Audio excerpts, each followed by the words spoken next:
Eh, ¿Cómo está la situación? Recién contábamos que según el sistema de vigilancia europeo, la variante P1, la de Manaus, aumentó un 1.200%, 1.300% las hospitalizaciones en jóvenes de entre 20 y 39 años. ¿Se puede combatir eso al margen de las restricciones, las medidas? Bueno, me saco. Sí. Muy bueno, esto queda así. Mira, primero la situación está preocupante por el tema de las variantes. El último informe de vigilancia del Ministerio de Ciencia y Tecnología marcó que en la Ciudad de Buenos Aires ya el 60% son o la cepa inglesa o la cepa de Manaus. En la región del Gran Buenos Aires el 40%. Yo creo que no se puede exagerar lo preocupante que es la situación. Las terapias intensivas, el otro día dijo Quirós, creo que día viernes, 88% de ocupación sistema privado, 86% de ocupación sistema público. Eso quiere decir que quedarán 100 camas en toda la capital federal, que es el lugar donde más hospitales hay por habitante, etcétera, y más clínicas privadas, lo cual atiende también habitualmente a la provincia de Buenos Aires. Hoy está dándose un fenómeno muy extraño, no reprochable porque estamos en una crisis, pero sí que hay quienes no encuentran cama en el sector privado en la ciudad y terminan hasta en el sector público en la provincia. Esto no es nada para festejar ni para señalar. Lo que sí, decir que los que ocultan esta situación lo hacen con una intencionalidad, que es bajarle el precio a lo que está pasando. A tu pregunta, a las variantes que hay circulando y a la situación de tensión inmensa del sistema de salud de la región del AMBA y de varias ya otras regiones de la Argentina, y empieza a ser del interior de la provincia. Los casos cada 100.000 habitantes que hay están muy por encima de los que usaron otros países de la región y del mundo para hacer cierres muy fuertes, con lo cual es muy claro, llegó la segunda ola anticipadamente, se la esperaba en el invierno, pero ya se vio en el norte de Brasil, en Manaus, que apareció la segunda ola un poco antes, mucho antes, y eso afectó a toda la región. Hoy hay que tomar las medidas que tienen que ver con la restricción en la circulación y con los cuidados personales, porque es lo que hizo Europa también y Estados Unidos también, mientras seguía vacunando, pero arreciaba la segunda ola de ellos, o la tercera en algún caso. Las restricciones lo que hacen es permitir que los contagios bajen, que no se llenen las terapias intensivas. ¿Están conformes con los resultados de las primeras restricciones? Mirá, estaba viendo hoy el número cerrado de esta semana. Nosotros, para que tengas algún recuerdo, en un mes aproximadamente pasamos de 6.000 casos, de 3.000 casos a 12.000 casos. Se multiplicó por 4, o sea, duplicó 3.000 a 6.000, 6.000 a 12.000. El próximo paso, inexorable si no se hacía nada, era 24.000 casos. Estoy hablando de provincia, 24.000 casos en provincia, con un 2%, 2,5% de mortalidad, implica un nivel de muertos y de internados y de infectados inmenso. Intolerable, además. Intolerable desde el punto de vista, digamos, humano, pero además que una vez que el sistema de salud pierde la capacidad de recibir a los pacientes, la mortalidad escala, digamos, a niveles inmensos. Entonces yo creo que de esos niveles que llegamos a 12.000 casos, después hubo una semana, después de la aplicación de la primera restricción, al cabo de una semana de la restricción, donde se estancó en 12.000 casos. Esta semana estamos en 9.668 casos, o sea, una baja del 18%. Dejó de estar estancado, comenzó a bajar. ¿Cuánto? Poco, porque la ola anterior estábamos en 6.000 casos en el pico. Entonces ahora estamos en 9.000, casi 10.000 casos. Es muchísimo el sistema sanitario y está recontra tenso. Me parece que lo que te puedo decir que estoy conforme es que primero se hizo un sacrificio, se hizo un esfuerzo, tuvo resultados. Cuando yo estaba diciendo, miren que en la ciudad y en el AMBA se viene un tsunami, algunos escribían una nota, ninguna restricción de la oposición, una oposición que ya en un absoluto desquicio pedía ninguna restricción. Si no hubiéramos aplicado ninguna restricción, hoy tendríamos todo detonado. Lo que no te puedo decir es que con esta reducción de casos podamos estar tranquilos o conformes, no alcanza. ¿Has conversado con, luego, digamos, de este enfrentamiento jurídico, político, jurídico que hubo entre la ciudad y la nación, con el jefe de gobierno porteño o tus funcionarios con lo de él para articular políticas públicas en torno al área metropolitana? Los funcionarios sí, hubo varias reuniones de jefes de gabinete, de nación, provincia y ciudad. Yo tanto con Quirós como con Larreta estoy con el WhatsApp abierto, intercambiamos. Alguna vez hablamos en el transcurso de ese tiempo, yo siempre tuve la misma posición, que es que un decreto de necesidad de urgencia equivale a una ley. Llamémoslo con todas las palabras, es una ley. Y la verdad que en la provincia de Buenos Aires cumplimos la ley, incluso cuando fuimos oposición. Y las leyes eran las espantosas leyes de Macri, que cerraban escuelas, clínicas, empresas sin pandemia. Nosotros no nos resistimos a la aplicación de la ley. Y ni el peronismo lo hizo. Ni el peronismo lo hizo. Así que a mí me parece que ahí hay una diferencia que tiene que ver con lo institucional y lo democrático. Mirá, se votó, yo soy gobernador, pero sobre todo Alberto es presidente, entonces hay autoridades democráticamente elegidas, resuelven algo con un decreto, es lo que hay que respetar. Me parece que esa discusión, si bien después viene toda la discusión del cierre de determinada actividad, que me parece también una cosa arbitraria lo que han planteado, porque en todo el planeta con esto de, bueno, no se contagia, ¿en dónde no se contagia? Y bueno, no se contagia en los medios de transporte, si están las ventanillas abiertas se aplican los protocolos, el aforo del 30. No se contagia en las fábricas, no se contagia en los restaurantes y el aforo y las ventanas y no sé qué, no se contagia. Ahora, ¿cómo tuvimos 30.000 contagiados? La verdad es que porque una vez que empieza a subir mirá esto, el tipo que mintió sobre sus certificados, se subió a un avión. Sí, que detectó migraciones. Claro, hoy. Se subió a un avión febril con COVID. Bueno, en los aviones no se contagia, ahora hay un supercontagiador con COVID y va al baño, toca algo, le habla cerca. Sí, o tose en el baño, el aerosol. Tose sí. en los aerosoles. La verdad que no se contagia en ningún lado hasta que aparece mucho COVID y todos los lugares son riesgosos. Claro. Por eso es que los países más desarrollados, con los Nobel que tenemos nosotros, muchos más de punta, cuando vino la segunda ola y el crecimiento inesperado y exponencial de los contagios, y la cortaron. Porque hay que cortarla y la verdad que es doloroso, es caro, es complejo, bueno, genera angustia. Yo soy padre, la presencialidad, todo eso perfecto. Ahora, yo no voy a soportar los muertos por caprichos o no voy a soportar los muertos porque tal cosa me parece que acá hay un presidente, tomó una resolución, es lo que hay que aceptar. Y me parece que tampoco a esta altura del partido, porque podemos discutir un paper de científico contra otro, y es cierto que todo está en el orden de una enfermedad nueva, pero hoy hay que tomar los recaudos, digamos, hay que ser lo más prudentes posible, porque del otro lado, hoy en nuestros hospitales están los muertos. Entonces uno puede decir, che, mirá qué lío acá, que está sufriendo esto. Ahora, metete en una terapia, yo lo vengo haciendo toda la semana, para también vivenciarlo, porque también es muy fácil, ¿no? Por Twitter.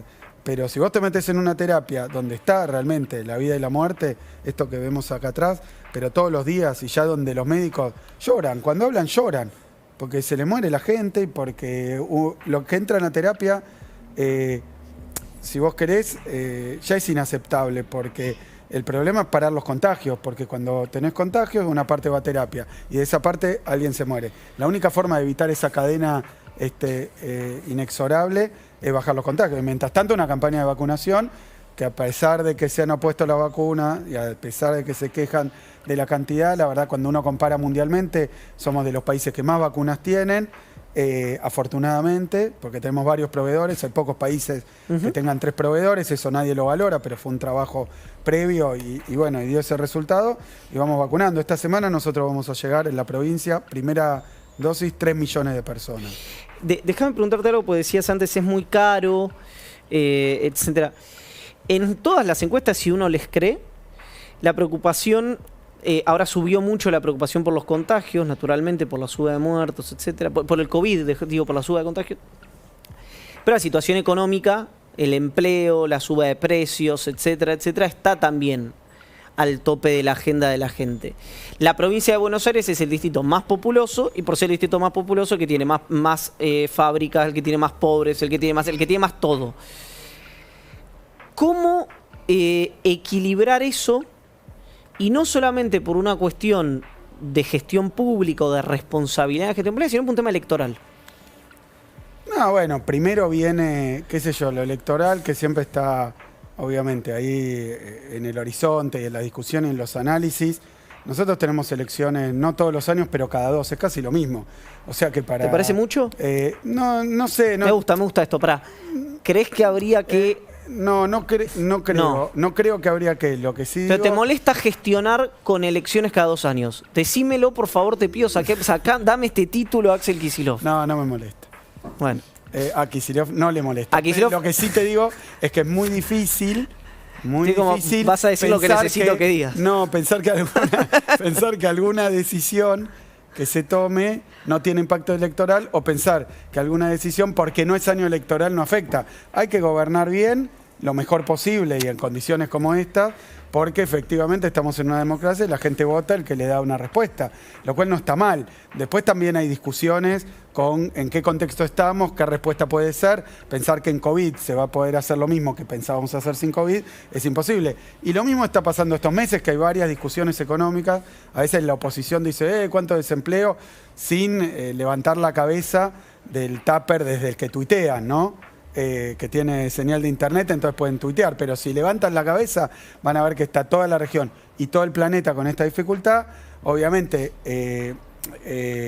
claro, cuando cambia verano-invierno, cuando cambian las olas, las cepas, va cambiando un poco, pero no ha dado respiro en ningún lado el COVID todavía, como para decir, esta es mi política económica. Yo el otro día lo escuchaba a Biden, viste que dio un discurso muy rupturista con respecto a Trump, donde decía cosas como que los sindicatos generaron los derechos generó la clase media, generaron la clase media, cosas que para Estados Unidos...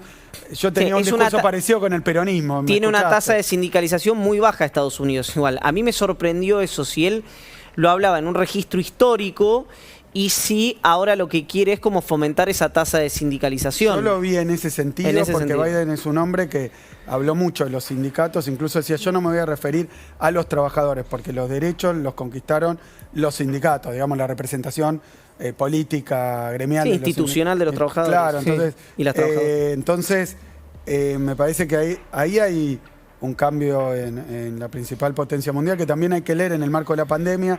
Lanzó un plan económico. Mirá, todas las discusiones tienen la cosa, ortodox, ¿no? Tienen la maquinita, ¿no? De dólares. Pero ¿no? Estados Unidos es un país que a pesar de eso, que todos miramos a Estados Unidos, es decir, si vos podés emitir dólares, la moneda mundial, evidentemente, aunque hoy esté un poquito más en cuestión, es una diferencia muy grande con países que no, particularmente con Argentina. Ahora, la discusión del déficit y la emisión fue permanente siempre en Estados Unidos, a pesar de esa peculiaridad. No es que dijeron, bueno, entonces se emite cualquier cosa y se gasta cualquier cosa. Sí. Entre demócratas y republicanos, incluso los republicanos suelen ser muy antidéficit cuando están en la oposición, pero tener déficit mayores cuando están en el gobierno, con toda la cuestión armamentista, etcétera.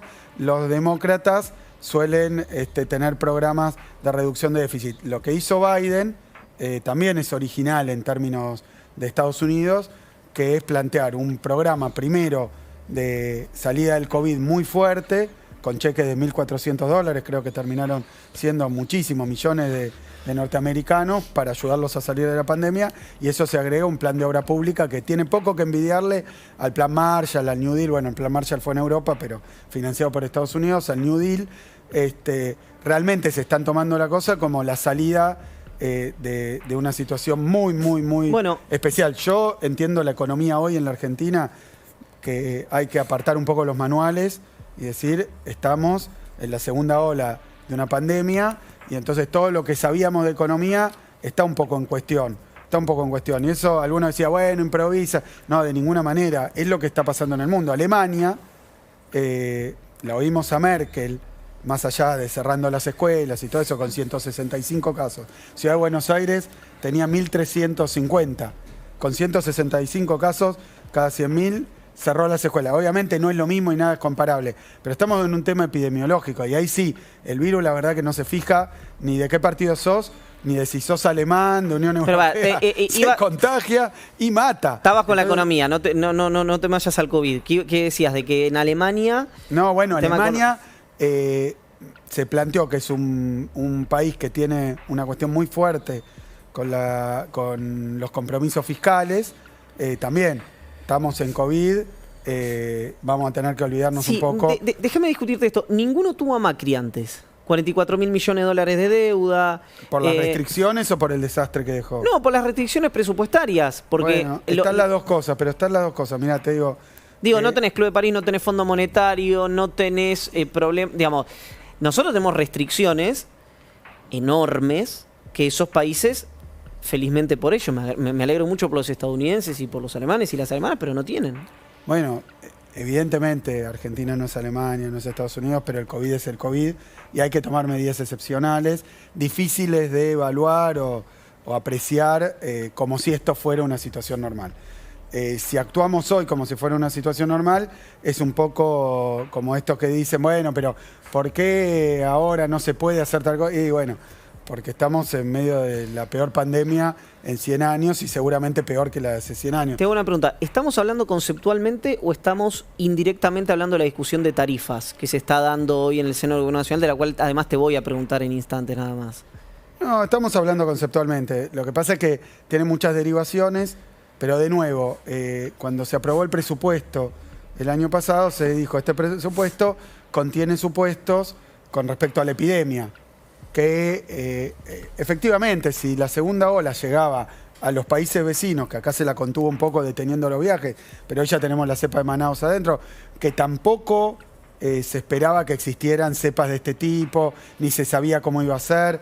Ahora dicen que hay una triple mutante, me lo dijo el embajador de India, me la denominó así, en India, porque por algo los contagios en India y los grupos etarios son muy grandes, pero hablo simplemente con esta información lateral, pero es obvio que estamos ante novedades permanentes en lo epidemiológico, entonces hay que tomar a situaciones excepcionales, medidas excepcionales, que cada país es cada país, indiscutible. De la misma manera, Alemania tampoco tiene los niveles de vulnerabilidad que tiene la Argentina, entonces también son cosas distintas y yo creo que hay que estar muy atentos. Después, el manual no está escrito, pero sí me parece que hay que dar estas discusiones con franqueza. Estefanía.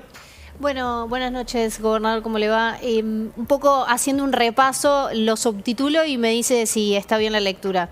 Más restricciones porque hay que frenar la circulación del virus, medidas que no estaban previstas, eso significa de alguna manera una mayor erogación presupuestaria, es decir, si hay mayores restricciones, quiere decir que hay mucha gente que no va a poder generar ingresos, quiere decir que tiene que haber algún tipo de medida de contención allí, con lo cual hay una discusión fundamental que tiene que ver con el objetivo de déficit fiscal a nivel nacional, que es muy importante en todas las discusiones que está llevando adelante Argentina con, sobre todo, el Fondo Monetario Internacional, que empieza a ponerse en cuestión. ¿Cómo es esta lectura de todas estas variables? A mí me parece que cuando uno mira las discusiones a escala mundial, todos toman en cuenta lo que está ocurriendo con el COVID. Nadie puede decirte, che, pero vos habías dicho, bueno, pero llegamos a 30.000 contagios. Y si no hubiéramos tomado las medidas, estaríamos en 60.000, lo cual sería una debacle total. Tomar medidas, evidentemente, requiere erogaciones en varios planos. Así que me parece que estamos en una situación, así como fue sorprendente la reactivación que hubo en los primeros meses y los números fiscales, que fueron muy positivos, con respecto incluso a las previsiones, porque hubo una reactivación muy rápida, cosa que se ve incluso con la intermitencia que nos pone el virus, ¿no? Que cuando la economía, porque nadie había escrito la política económica o la economía política del COVID. Sí. Entonces, también la recuperación, cuando lo que hay son restricciones en oferta y en demanda, sí, por impedimentos físicos, de poder llevar adelante incluso las transacciones, porque no hay forma de reunir a la oferta y la demanda, pues las tenés restringidas. Bueno, también la reactivación se da de otra manera. Después lo que va quedando en términos de concentración de la riqueza, de números fiscales, bueno, todo eso habrá que ir viéndolo en cada situación. Sí, lo que digo es que, por ejemplo, en la provincia de Buenos Aires, yo anuncié en el día que fue, anteayer, anuncié un paquete de medidas que no estaba dentro de nuestros planes, que incluye estímulos tanto impositivos como en el Banco Provincia, crediticios, como políticas de inversión en sectores sociales muy importantes, con erogaciones importantes, pero que para mí son proporcionales hoy a la necesidad que tenemos de dar una respuesta, porque no se puede pedir un sacrificio. Y el gobierno nacional también avisó refuerzo en el repro, en la asignación universal la vez anterior. Que algo que no comprendo, y ahora quiero que seguramente Estefanía tiene alguna otra pregunta, es ¿cómo es que, pero no te pido una respuesta política, tampoco hipertécnica? ¿Cómo es que, yo te digo esto porque se lo pregunté a Santilli en este mismo programa, le dije, ¿por qué la ciudad no, en la primera ola te estoy hablando, ¿por qué la ciudad no eroga ayudas con la guita que tiene la ciudad de Buenos Aires, la ciudad más rica del país, a sus comerciantes, a sus gastronómicos, etcétera? Y Santilli me dijo, pues no tenemos la maquinita, me dijo Santilli. Bueno, provincia de Buenos Aires tiene el mismo problema que la ciudad, las restricciones, y tampoco tiene la maquinita. Hoy se lo preguntaba al ministro Costa esto en la radio. ¿Hay un amparo, un respaldo técnico, presupuestario?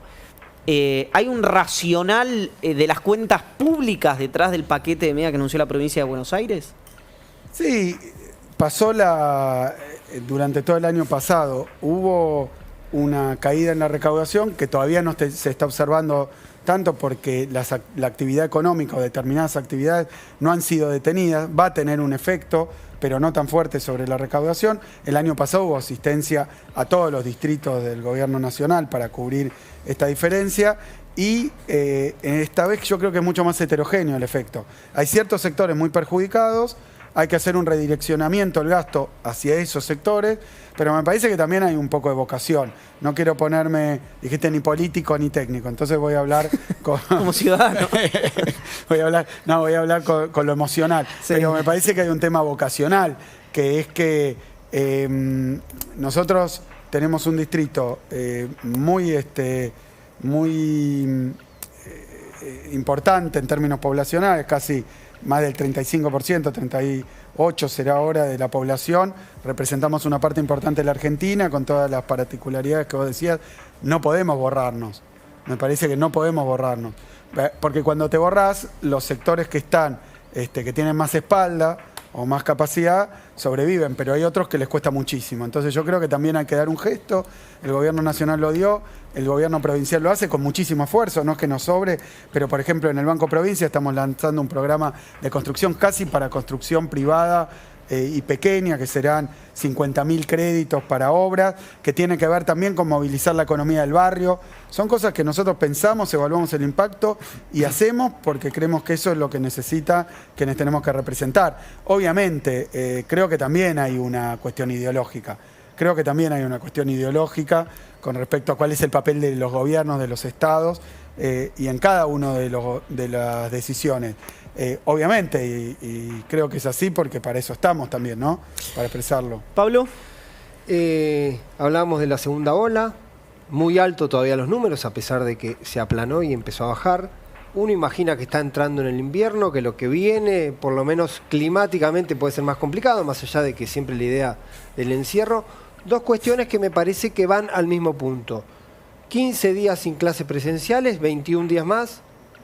¿Imaginás que lo que viene va a haber una resolución en ese tema o uno se tiene que preparar para algún sistema donde se extienda todavía la no presencialidad en el AMBA? Mirá, nosotros estamos ansiosos por poder volver a la presencialidad. Si bien, como dije siempre, la interrupción es de la presencialidad, no de las clases. Hay un esfuerzo inmenso de maestros, maestras, el sistema educativo, las familias para sostener la cuestión pedagógica aún sin presencialidad. Creemos que es, como en todo el mundo, incluso en los países más admirados por nuestra derecha, se tomó esta decisión con el costo que tiene. No ignoramos el costo, le agradecemos a las familias el esfuerzo, le agradecemos a los maestros y maestras el esfuerzo. Hemos apostado muchísimo, invertido muchísimo en nuestro sistema educativo, aún en ausencia de presencialidad. Hemos también deploramos que no haya notebooks porque los 4 años anteriores decidieron discontinuar los programas, que no se haya avanzado, pero lo estamos haciendo con todo el esfuerzo y con toda la dedicación. ¿Qué es lo que decimos? Depende de la evolución de los casos. Nosotros vemos que hay que salir de este estado de alerta lo antes posible, con un sacrificio fuerte, pero lograr el resultado. Que hayan caído los casos, 18 o 20%, es una respuesta muy fuerte. Nosotros cuando uno observa, es difícil sacar, yo veía en las redes que muchos sacan conclusiones, no sé si oportunas o hay que esperar un poco más, pero es cierto que en la provincia de Buenos Aires los grupos etarios vinculados a la escuela tuvieron una reducción de casos que seguramente es obvio, digamos, que cuando uno sale a la calle tiene más riesgo, que cuando uno usa medio de transporte tiene más riesgo. Así que vemos un resultado, si no, no se aplicaría en el resto del mundo, donde se estudió, las revistas estas internacionales que hicieron 132 países, encontraron que tiene un resultado cada una de las medidas, por eso se aplicaron. Bueno, Israel, el caso de Israel, que tuvo en un momento muchísimos contagios diarios, de septiembre a marzo de este año tuvieron los colegios, las escuelas cerradas, una agresivísima campaña de vacunación. Y ahora, bueno, la gente está en la calle sin tapaboca. Y ahora se volvió, claro, nosotros, por eso te decía, estamos llegando a 3 millones de vacunas. Para nosotros, 5 millones de vacunas en la provincia de Buenos Aires representan todos los grupos esenciales y de riesgo.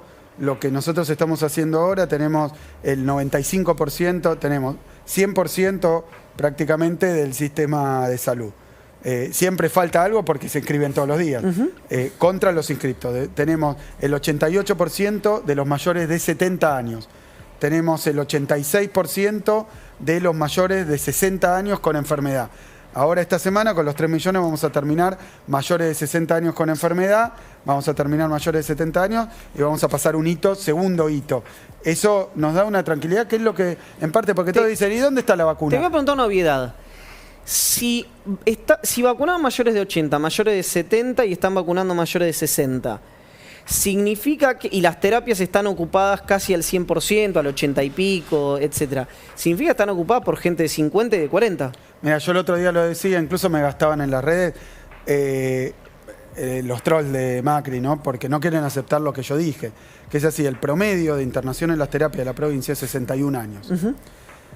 La mitad, el otro día que había 1.600 y pico, la mitad, 850 por decir, 1.700, eran menores de 61 años. ¿Cómo? Menores de 61 años, partiendo de los 16 en terapia. Y después, la otra mitad eran 950, eran mayores de 61 años. O sea que hubo un corrimiento, antes la curva estaba mucho más cerca de los mayores, y esto tiene que ver no con que la cepa, yo no estoy convencido que sea porque las cepas contagian más y enferman más gravemente a menores, aunque hay estudios que parecieran indicar eso, sino porque como tenemos muchos vacunados de los grupos mayores, pero mucho más contagios, porque tenemos mucho más contagios que la ola pasada, entonces hoy, si tuviéramos también a los de 70 y 80 internados, ya estaríamos absolutamente explotados. Claro. Esa fue la ventaja, que al tener una reducción por la vacunación, las terapias no se congestionaron tanto. Pero sí, la gente que era menor de edad, menor de la edad de esta promedio, está hoy sufriéndola más. En términos relativos. Sí. Pablo, perdón. No, me quedé hoy con el tema clases como caso emblemático, pero también con la relación, porque estamos en el AMBA. No tener presencialidad, hacer el esfuerzo en la provincia, y que en la ciudad de Buenos Aires, hoy acabamos de confirmar fuentes de la ciudad que mañana también van a desoír el DNU y van a convocar otra vez para clases presenciales. Da la impresión que es muy difícil sostener un esquema para bajar los casos, para mesetar por lo menos la pandemia, si hay posturas muy distintas. Y además, cómo convivir o cómo llevar adelante una política con una relación política muy difícil.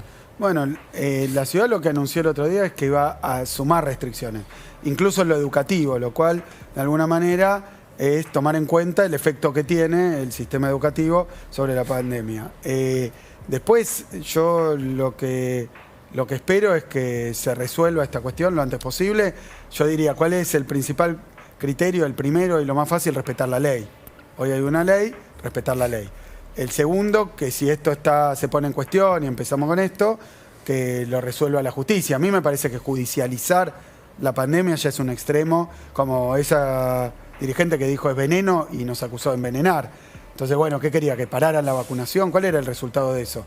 Una cautelar, que parara la vacunación y no pudiéramos vacunar con la vacuna que hoy resulta ser de las más eficaces del mundo. Entonces vos fíjate este tipo de cosas. Me parece que son discusiones muy políticas, que se ha mezclado el año electoral con el año de pandemia.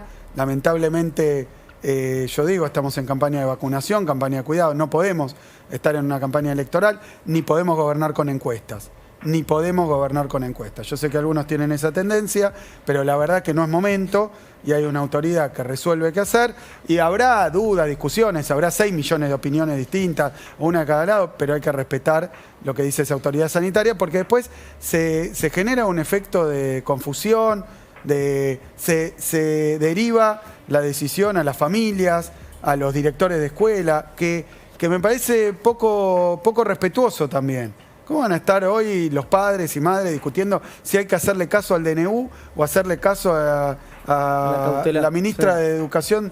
¿Cómo vamos a estar en medio de una pandemia con gente muriéndose alrededor? Porque cuando uno ve, ya creo que no le queda a nadie, no debe quedar nadie que no tenga a alguien que conoció, que esté o muy grave o cerca de la muerte o fallecido. Entonces, ¿cómo podemos? Me parece realmente desubicado en este momento hacer eso. Me parece, además, inapropiado e injusto.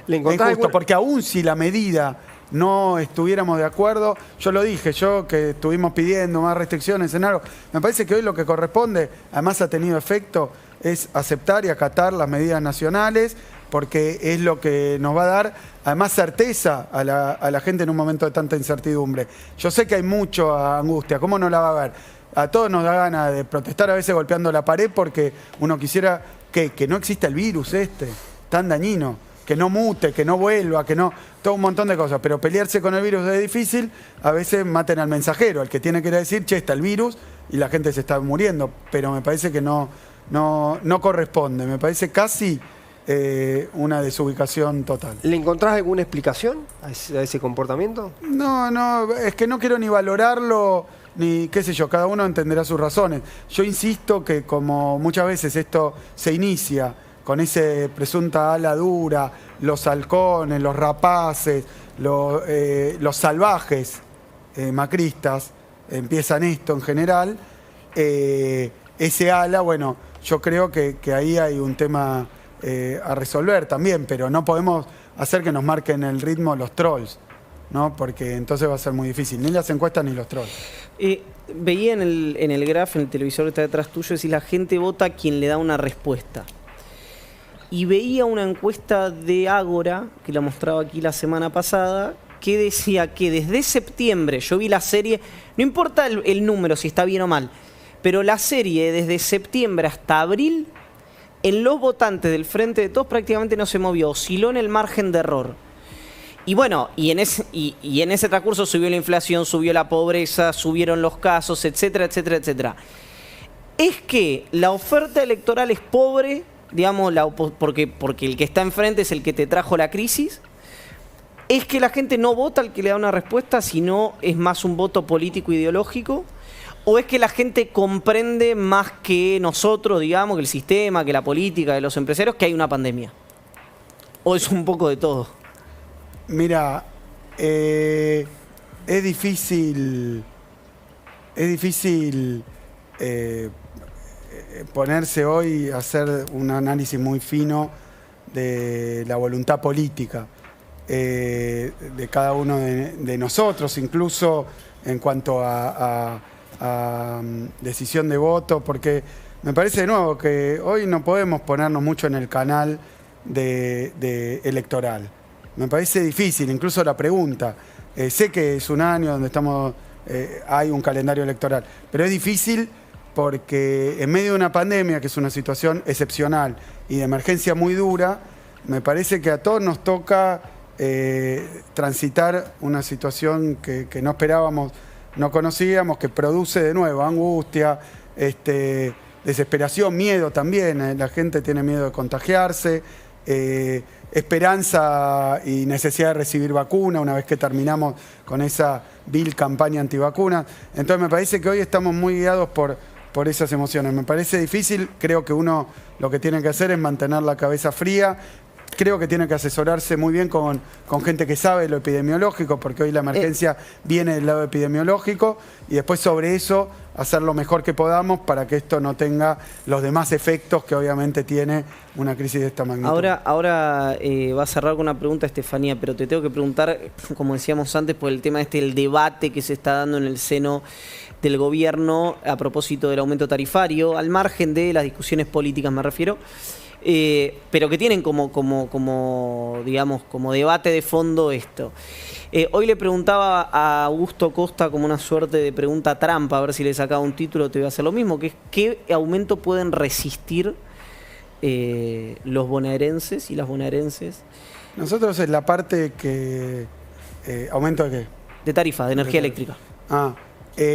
Nosotros en la parte que regulamos, que son las distribuidoras que afectan a la provincia de Buenos Aires exclusivamente, no las que se comparten con la ciudad porque son del AMBA, marcamos un 7%.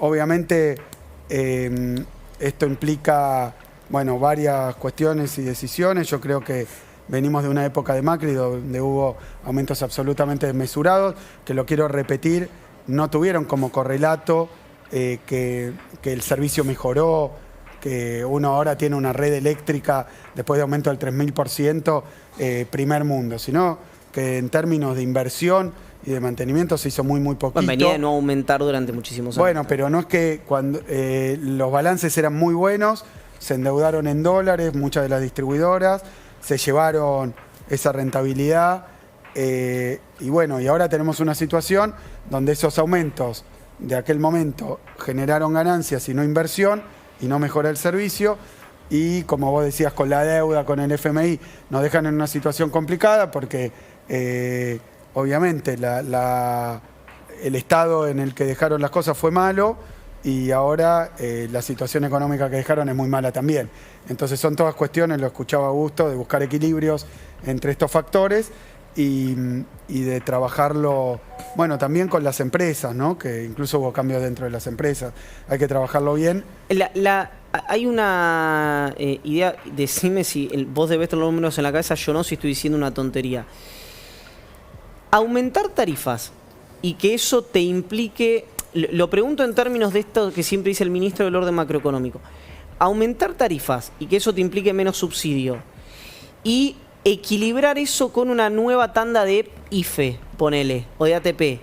¿Es posible esa ecuación o los números no dan y estoy diciendo algo que es no, la verdad está que descalzado? La base tarifaria que hay, aún después de lo de Macri, que nosotros llevamos casi 2 años de congelamiento tarifario, claro, en parte por la pandemia, en parte por el aumento desmedido anterior, pero la base que dejó Macri tarifaria, al día de hoy tampoco es que un aumento que la gente probablemente no pueda pagar te sustituye en términos presupuestarios o te da un margen presupuestario. Es decir, no vamos a poder recaudar a través de las tarifas cantidad de dinero que cambien los planes sociales, etcétera. Me parece que el presidente tomó una decisión con AUH el otro día, pero como decía recién, hay que recalcular siempre con las ideas muy claras y teniendo en cuenta los efectos de la pandemia y también cosas que es difícil prever, cuánto va a durar, etcétera, si después hay una tercera ola.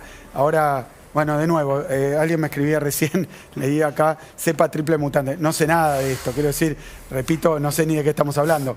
Por eso no quiero con esto generar un titular que no tiene que ver con mi especialidad. Lo que sí digo es que ha habido mutaciones y que se han detectado. Ahora se conoció una andina, que creo que es la que se detectó. Menos grave igual es. Menos grave. Pero todos esos son estudios que se van haciendo en tiempo real. Ahora, como elegir un tenedor libre, ¿qué variante querés agarrar? El tema es que no esquiven las vacunas. No. Que las cepas nuevas no esquiven las vacunas. Porque entonces tendríamos un problema doblemente grave. Por eso también estamos con toda esta incertidumbre. Lo que yo te diría es que es un momento donde obviamente estás en una excepcionalidad, hay que dar una respuesta y creo que el presidente ha sido muy claro y ha estado muy bien cuando lo dio en varios aspectos esa respuesta. Después los equilibrios entre tarifas, aumentos en general, situación macroeconómica y es lo que debe estudiar en profundidad el Ministerio de Economía, el presidente de la Nación, escapa a lo que podemos hacer desde una provincia. Sí, desde la provincia, el compromiso total con las decisiones que toma Alberto, que toma Martín, y nosotros en lo que podemos y dentro de los márgenes estrechos que tenemos, el Banco de la Provincia, redimensionar alguna moratoria que teníamos para afectar más a algunos sectores. Hemos largado de nuevo nuestro programa de sostenimiento del empleo, que es mucho menos significativo que los repro, pero que permite focalizar. Después lanzamos de nuevo, Augusto te debe haber contado, el Fondo para Turismo y Cultura, por 500 millones de pesos. Son números que en el presupuesto nacional son muy poquitos, pero que en la provincia y para esos sectores, además que el gobierno nacional desde ahí nos llega. Nosotros necesitamos trabajarlo con cada uno de los intendentes e intendentas que han sido de muchísima ayuda también durante toda la pandemia, y lo digo más allá de cada uno de los sectores políticos. Trabajamos con 135 distritos toda la pandemia, diferenciando las medidas sanitarias también. Estefi. Bueno, después de toda esta descripción, la pregunta es si esta segunda ola y lo que probablemente pueda llegar a pasar si hay una tercera ola, ¿te modificó la proyección económica respecto de este año? ¿Sos más pesimista que lo que se venía calculando? ¿Qué expectativa tenés con lo que pase con la economía este año? Y ahí te agregaría lo de la duración. Hemos visto que la recuperación fue muy rápida. Hemos visto que este año algunas estimaciones que hablaban de 6% de crecimiento. 7% incluso de Guzmán. Al 7%, o sea que hubo una mejora y que ahora obviamente eso sin considerar, se hablaba siempre de una segunda ola en el invierno, pero bueno, sin saber mucho la magnitud. Sabemos que es muy fuerte, esperemos que el resultado de estas medidas, por eso yo también siempre abogaba por medidas fuertes, ¿no? Porque entonces todos nos decían, pero mirá qué raro, porque el otro día hicimos controles, la semana pasada todos decían, no hay controles en la provincia, vinieron los controles, hay demoras porque hay controles. Bueno, entonces si hay controles porque hay controles, si no hay controles porque no hay controles. Con eso ya es imposible discutir porque uno se vuelve un poco loco. Pero sí lo que quiero decir es que a nivel económico, la segunda ola, muchos decían, es muy larga, son muy largas las medidas. Bueno, la alternativa que vimos en los otros países es que las medidas drásticas pueden ser más cortas. Si son más duras las medidas, pueden ser más cortas. Pero obviamente también son balances y equilibrios, decisiones con costos y beneficios. Yo lo que digo es que haber visto una caída de 20%, primero un estancamiento de una semana, y ya que fue correspondiente a que se tomaron una medida. La segunda semana se hicieron más duras las medidas. Entonces tuvimos un estancamiento la primera semana y la semana siguiente, después por la entrada de las medidas más fuertes, vimos una reducción. La verdad que yo estoy muy satisfecho y tremendamente agradecido, porque es un sacrificio y un esfuerzo de nuestro sistema educativo, de nuestro sistema sanitario, de nuestros trabajadores y trabajadoras, de la comunidad en su conjunto. La provincia de Buenos Aires, yo nunca me encontré, pero muy poquita gente que me vino con un planteo individualista. Yo tengo esto y me molesta. La verdad que incluso en los barrios populares, de clase media, que uno conoce, camina, como eso hemos estado caminando en toda la provincia, en los sectores también del interior que son más vinculados al campo. Pero bueno, todos los he visto, realmente hubo una verdadera explosión de solidaridad en la provincia de Buenos Aires y de percepción real del riesgo, porque la provincia de Buenos Aires se han dedicado a decir, es inviable, es la más difícil, es la peor, ¿cómo vas a hacer con tantos intendentes, con tantas realidades? ¿Cómo vas a hacer con ciudades como...? Y lo venimos llevando, creo que gracias a que por detrás de eso está un pueblo que comprendió muy bien que estamos en una emergencia. Es un año electoral, en definitiva, estamos hablando de pandemia. Reapareció después de mucho tiempo María Eugenia Vidal, la exgobernadora, con algunas críticas sobre el plan de vacunación, con algunas definiciones como que también no quiere volver de ninguna manera a la provincia de Buenos Aires. ¿Cómo lees esta reaparición de Vidal? ¿Lo lees en clave electoral? ¿Lo lees en un sentido de disputa? No, la verdad que escuché pocas frases, pero tal vez porque no vi los programas esos, creo que estuvo cenando en un programa, almorzando, no sé. Yo en esos programas no lo veo, así que me lo perdí. Tampoco pude leer el libro, o sea que veo recortes teledirigidos, porque a veces mi recorte de prensa agarra el cachito que habla de mí o... Claro, el clipping. Claro. Tu relación con ella... O las alertas de Google, viste, que te ponen, hablaron de vos. ¿Tu relación con ella es más o menos frecuente? Yo me voy manejando con la oposición institucional. Como ella ahora no tiene un papel institucional, también algunas veces que hemos hablado fue porque había una ley que me dijeron, bueno, se puede hablar con... Y yo lo hice. Después hablé alguna vez también con Horacio Rodríguez Larreta, porque son parte de un espacio político. Para mí, entre Larreta y Vidal, y entre Macri, Bullrich, Larreta y Vidal, en algún punto son todos parte del macrismo. Y lo digo no con una intención de chicana, lo digo porque hasta tanto Juntos por el Cambio siga juntos por la continuidad de Macri, no por el cambio, y ahí van. Entonces, no hay ninguna posibilidad que se rompa esa coalición, ni siquiera te iría perdiendo las elecciones. No lo sé. Yo veo que hay diferencia de estilo también, así como marco que políticamente el que tiene la batuta es Macri. Yo no tengo ninguna duda de esto, porque con un tuit revoluciona hasta lo que veníamos hablando, así que el que tiene la batuta y tiene ahora aparentemente, sería la primera vez, hay que volver a Bartolomé Mitre para encontrar... Me voy a poner de pie, si vamos a hablar de Bartolo me pongo de Es pie. otra cosa, pero para ver que un dirigente político, expresidente, es dueño de un medio de comunicación, que yo no lo sé, pero hoy consulté de nuevo y me dijeron, parece que sí, que Invirtió, digamos. que se compró un medio de comunicación. Y bueno, pero yo no soy inversión. dueño. Y sí, pero yo no.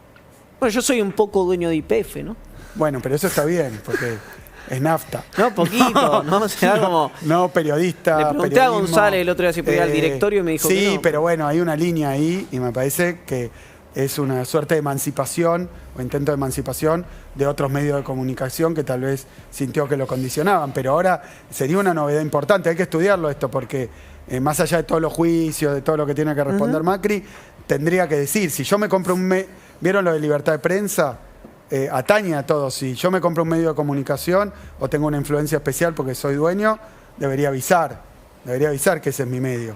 Porque entonces uno lo lee, ya la cuestión de la libertad de prensa y la independencia, si esto pasó, la verdad que hay una novedad en la Argentina que deberían responder los que están involucrados en esto. Yo lo que digo es que no sé si se puede romper o no. Yo lo que escuché, porque me vino en el clipping que dijo la ex gobernadora que estaba dispuesta a colaborar con lo que se necesitara, siempre fue la actitud que tomó públicamente.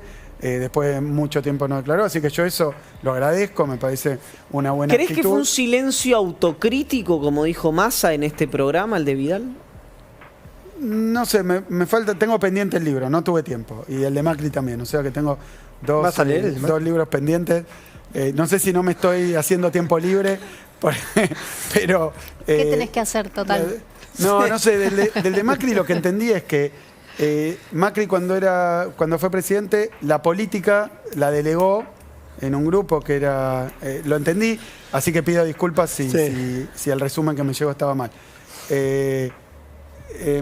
delegó en Monzó, Frigerio y alguno más.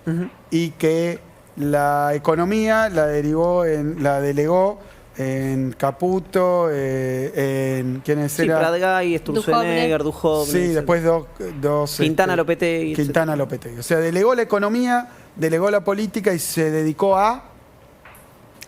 Y ahí me entra la gran duda. Fuiste presidente y delegaste la política y delegaste la economía. ¿Y a qué te dedicabas? Bueno, llegó un informe de inteligencia sobre la inteligencia durante el macrismo que sacó una comisión bicameral del Congreso, que ese sí tuve oportunidad de leer una parte importante, por ejemplo, las bases de inteligencia que abrieron en la provincia de Buenos Aires. Acá deberíamos decir horror, me levanto, me voy, democracia, abrieron bases de inteligencia para espiar a dirigentes políticos y sociales en la política de Buenos Aires, macrismo en el poder. Entonces yo, porque es la provincia que yo gobierno, quiero decir, yo no voy a abrir ninguna base de inteligencia ni espiar a ningún dirigente opositor, ni social, ni nada. Me parece que eso es lo lógico, también razonable en democracia, porque es ilegal hacerlo. Y se hizo, según una comisión bicameral. Y el informe de minoría no dijo que eso es mentira. O sea que dio por válido, me pareció, o por lo menos no impugnó esa opinión. Faltará que lo resuelva la justicia. Ahora parece que es Comodoro Pi y algún juez. Bueno, yo lo que quiero decir es que con esa gravedad, si se dedicó a espiar, si se dedicó a espiar, porque la economía y la política, me parece que la autocrítica debería ser profundísima y no de él, de todo su espacio. Déjame preguntarte algo para terminar, que tiene que ver, bueno, metimos la política, no me iba a meter acá, pero abrió la puerta a Ibáñez, entramos todos nosotros detrás. Lo escuchaba a Jorge Macri el otro día decir que, le preguntaban cuál era la relación con el gobernador. Y decía, bueno, tengo una correcta relación personal. Todo el mundo destaca una cuestión que parece que dejó de ser importante desde que algunas causas fueron deteriorándose, pero destacan tu honestidad. Dicen, muy honestos, nunca tocaría un peso que no fuera de él, oficialistas, opositores. Dice, pero cree que hay cierta idea de que puede gobernar solo la provincia, pero no por megalomanía. Lo que decía es porque no confía en varios de los intendentes oficialistas y opositores que tenemos. Te lo pregunto porque vos recién decías, agradezco a los intendentes oficialistas y opositores. Tenemos una relación, ¿cómo es ese trabajo? Semanalmente, de mi espacio político, debo hablar, semanalmente, capaz me quedo corto, 20, 30 intendentes. Hablar. Tenemos un contacto permanente, cotidiano, y una relación ahora de mucha más confianza. También con algunos no me conocía y hay un aspecto político. Con algunos veníamos de espacios distintos, incluso, que habían sido recíprocamente muy críticos, por decirlo de alguna manera. Entonces, que evidentemente sobre algunas cosas de la historia argentina hoy pensamos distinto, también porque ellos eran críticos de cosas que hacía un gobierno del que yo, obviamente con mis particularidades y mi mirada, pero bueno, formé parte digamos, y obviamente fui parte de eso. Entonces, pero hemos generado una relación de mucha más confianza. Después, obviamente, es una provincia que cuenta con 135 intendentes, con varios intendentes opositores, me llevo mucho mejor que con otros, les confío más, con muchos de los intendentes radicales del interior, y no quiero armar un lío, pero es así, muchas veces encontramos una confluencia en cuanto al modelo de provincia, me parece, mucho más que con intendentes del PRO, pero bueno, es lógico y razonable porque la provincia de Buenos Aires tiene una historia de confluencia entre peronismo y radicalismo durante épocas bastante prolongadas, porque además mi modelo de desarrollo para la provincia contempla mucho al interior rural. Tenemos una cantidad de programas, ahora estamos haciendo caminos rurales, hemos hecho frigoríficos municipales, mataderos municipales, parques industriales en el interior de la provincia. Estamos tratando de llevar la universidad lo más cerquita de... Bueno, todas reivindicaciones históricas, hemos invertido en eso. Obviamente son cosas que la pandemia tal vez no impidió, lo hicimos, pero... No dejó que se profundice. Complica comunicarlo muchas veces porque uno se ve medio raro en un camino rural cuando lo tiene que hacer es cuidar la vida de la gente, ¿no? Pero lo estamos haciendo. Y lo estamos haciendo gracias a muchísimos intendentes y con mucho apoyo de intendentes del interior, que además lo agradecen públicamente, sin ningún problema. Sí. Gracias, y por el tiempo también. No, Iban a gracias ser 15 a ustedes. minutos, terminó siendo casi una hora de reportaje. Bueno, muchas gracias a ustedes. Y bueno, yo creo que hay que seguir cuidándose. Si logramos bajar la pregunta tuya sobre qué vamos a hacer, depende. Si nosotros logramos que la curva colapse, que baje mucho, porque ¿por qué no puede seguir amesetada a niveles tan altos? Porque viene el invierno, no nos puede encontrar con tantos casos. Va a ser peor el invierno en esas condiciones, porque estamos vacunando. Tercera ola peor, imagina.